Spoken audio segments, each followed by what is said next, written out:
Bonjour les jardiniers. Alors tout le monde est en fleurs, les petits pois, les fèves et les bourraches. Mais bon, ce n'est pas l'objet du jour. Alors dans le jardin piscine, je vous avais dit que j'avais mis les pommes de terre sous un voilage.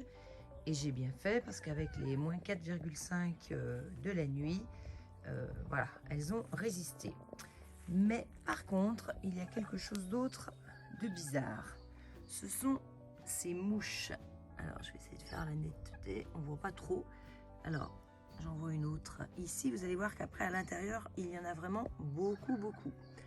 Alors, ces mouches noires allongées, ce sont les mouches que l'on appelle Bibiomarcy ou mouches de la Saint-Marc.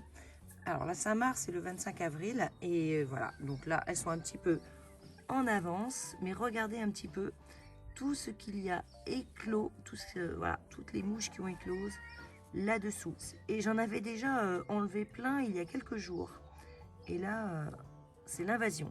Alors apparemment, ce sont des mouches qui vivent un peu dans la litière, donc on comprend peut-être mieux pourquoi. Parce qu'on voit que j'ai fait voilà, avec un paillage de feuilles et de tonte de gazon, hein, voilà, quand les pommes de terre étaient sorties.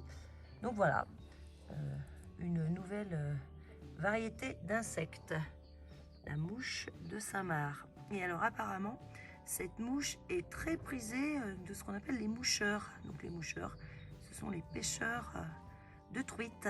Donc voilà, il paraît que les truites raffolent de ce genre d'insectes. Là, on voit vraiment qu'il y en a même des grosses, des petites.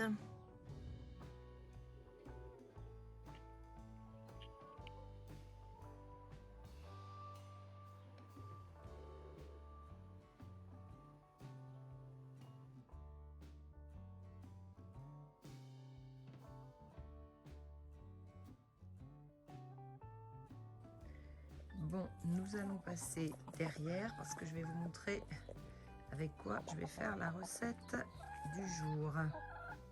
Alors non, la recette du jour n'est pas avec du romarin, mais ça se situe en dessous. Alors évidemment, il n'y a presque plus rien, mais vous verrez une photo de avant, parce que c'est ici que se situe. C'est l'ail des ours, l'ail que j'avais repiqué pour pouvoir avoir de l'ail des ours qui ne soit pas contaminé par des renards ou autres bêtes. Donc on voit que là il est prêt à fleurir. Et là évidemment il ne reste plus de feuilles parce que je vous ai fait une petite recette de cake à l'ail des ours. Non pas de cake, pardon, de muffins à l'ail des ours.